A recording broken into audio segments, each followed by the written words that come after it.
showcases temples and beautiful and unique landscapes in Cambodia, which creates a peaceful and nice mood. Today, I will be talking about Cambodia's culture and government. Next, I'll be telling you about nonverbal and verbal speaking patterns in Cambodia. And finally, I'll be telling you about current news and interesting news happening in Cambodia. Let's begin. Culture and government in Cambodia. The culture of Cambodia. The practice of respecting elders. In Cambodia, you'll find it very common to see people deeply respecting their elders and people of a higher authority, such as politicians. It is even seen in their family structures. Next, the practice of Buddhist merit-making. People in Cambodia practice Buddhist merit-making by giving offerings to monks, donating to temples, and participating in various ceremonies. Secondly, the government of Cambodia, a constitutional monarchy.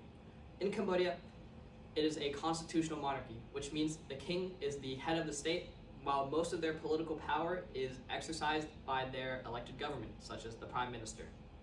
Next, a prime minister's leadership. According to Britannica 2023, in the section labeled as Law and Government, the current prime minister of Cambodia, Hun Sen, was educated at a Buddhist temple and uses strong executive power when leading the country. Now that I've spoken to you about the culture and government of Cambodia, next I'll tell you about verbal and nonverbal speaking patterns in Cambodia. Verbal and nonverbal speaking patterns in Cambodia. Verbal speaking patterns in Cambodia. The importance of greetings. According to the IDLD entry in the section Culture, in Cambodia, it is seen as respectful to have crossed arms at waist level during a greeting, while hands to your sides show strength. For example, a student greeting their teacher in the hallways, they would have their hands at waist level like this, while if you were an employer greeting your employee, you would have your hands to the side. Next, the importance of honorifics. In Cambodia, honorifics are very important in greetings, such as the honorific lok, used to identify a male, and the honorific lok ray, used to identify a female. You can also add a person's first name and surname to the end of these greetings if you choose to do so. Secondly, nonverbal speaking patterns in Cambodia. Hand gestures in communication. According to the 2017 Cultural Atlas Online Edition, in the section Gestures, pointing at people in Cambodia can be seen as disrespectful. For example, you wouldn't point at someone in a crowd just to differentiate them because of their unique clothing. You'd point at them to accuse them of something, per se, stealing merchandise. Next, the body language of Cambodia. In Cambodia, it is very common for people to smile during a conversation if they genuinely enjoy the conversation or if they have deep interest in the conversation. Smiling can also be a polite gesture to show that you don't understand what the other person is talking about or asking for.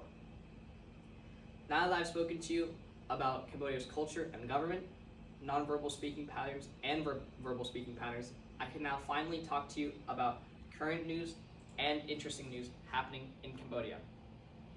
Current and interesting news happening in Cambodia. Interesting news in Cambodia.